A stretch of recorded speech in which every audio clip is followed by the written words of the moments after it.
கர்த்தருக்கு ஸ்தோத்திரம். இன்றைய வேத வசனம் தீத்து 2. இந்த அதிகாரத்தில் ஒரு 2 வசனத்தை தியானிக்க போகிறோம். அதாவது வசனம் 11, 12. வசனம் 11 சொல்லுது, ஏனெனில் எல்லா மனுஷருக்கும் ரட்சிப்பை அளிக்கத்தக்க தேவ கிருபையானது பிரசன்னமாக்கி. அதாவது தேவகுமாரனாகிய இயேசு கிறிஸ்து இந்த பூமிக்கு வந்தது பாவிகளாய் இருக்கிற ஒவ்வொருத்தரையும் எல்லாரையும் ரட்சிக்கப்பட்டு எல்லோரும் பரலோகம் போகணும் அப்படிங்கிறது தான் அவருடைய நோக்கம். அதுதான் அவருடைய சித்தமாக இருந்தது. அப்போ அந்த தேவ கிருபையானது பிரசன்னமாக்கியிருக்காரு. அப்போ ரட்சிக்கப்பட்டவங்க எப்படியெல்லாம் இருக்கணும், அவங்களுடைய வாழ்க்கை எப்படி இருக்கணும், எதையெல்லாம் வெறுக்கணும் அப்படிங்கிறத வசனம் 12 சொல்லியிருக்காரு பாருங்க. நாம் அவபக்தியையும் லௌகீக இச்சைகளையும் வெறுத்து, இந்த 2ஐயும் வெறுக்க சொல்லியிருக்காரு. என்னன்னா அவபக்தின்னா தேவனுடைய வார்த்தைக்கு கீழ்ப்படியாமல் இருக்கிறது, தேவ வழியில் நடக்காமல் இருக்கிறது, வேதத்துக்கு முக்கியத்துவம் கொடுக்காம இருக்கிறது, ஒரு கிறிஸ்துவன் போல நடிப்பது, நம்ம ஆராதனைக்கு போகும்போது கிறிஸ்துவன் போல, ஆராதனை முடிஞ்சு வெளியில் வந்தால் வேற விதமான வாழ்க்கை வாழ்வது, அப்படிங்கிறது எல்லாம் அவபக்தியை குறிக்கிறது.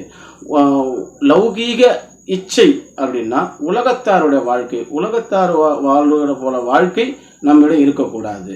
பணத்தாசை இருக்கக்கூடாது, வேறு எந்த பொருளாசை இருக்கக்கூடாது. இது எல்லாம் இல்லாது, இது எல்லாம் அறவே வெறுக்க சொல்லிருக்காரு. இதெல்லாம் வெறுத்து எப்படியாக வாழணும்னா ஒரு 3 காரியத்தை சொல்லியிருக்காரு. எப்படின்னா, தெளிந்த புத்தியும் நீதியும் தேவ பக்தியும் உள்ளவர்களாக இவ்வுலகத்தில் ஜீவனம் பண்ணுங்க அப்படின்னு சொல்றாரு. அதாவது தெளிந்த புத்தின்னா, இப்போ குழப்பல்வாதி நிறையா இருப்பாங்க, நம்மளை குழப்புறவங்க ஏகப்பட்ட பேர். நாம் குழம்பி போயிடக்கூடாது, ஒரே தெளிந்த புத்தியாக இருக்கணும். ஏன்னா வசனத்தின்படி, ஏன்னா அதை தான் வசனம் 1 பேதுரு 5:8 சொல்லுகிறது, நீங்கள் தெளிந்த புத்தியாக இருங்கள், இல்லைன்னா நம்ம எதிரியாக இருக்கிற பிசாசானவன் கர்ச்சிக்கிற சிங்கம் போல யாரை முழுங்கலான்ட்டு எதிர்பார்த்துட்டு இருக்கிறான் அப்படின்னு சொல்லி போட்டிருக்கு. அதுக்கு அப்போ நம்ம எவ்வளவோ ஜாக்கிரதையாக இருக்கணுங்கிறத பாருங்க. சிங்கம் போல கெர்ச்சிக்கிட்டு தெரிஞ்சுக்கிட்டு இருக்காங்களாம். அப்போ நம்ம எவ்வளவோ தெளிந்த புத்தியோடு இருக்கணும், யாரோட பேச்சையும் கேட்கக்கூடாது. தேவனுடைய வார்த்தை வசனம் என்ன சொல்லுதோ அந்த வழியில் நடக்க நாம் ஒப்பு கொடுக்குறவங்களா இருக்கணும். அடுத்தது நீதியாக இருக்கணுமா. நீதினா நம்மளுக்கிட்ட பொய் பித்தலாட்டம் எதுவுமே இருக்கக்கூடாது, உண்மை பேசுகிறவங்களாக இருக்கணும், நீதியாக நடக்கிறவங்களாக இருக்கணும்.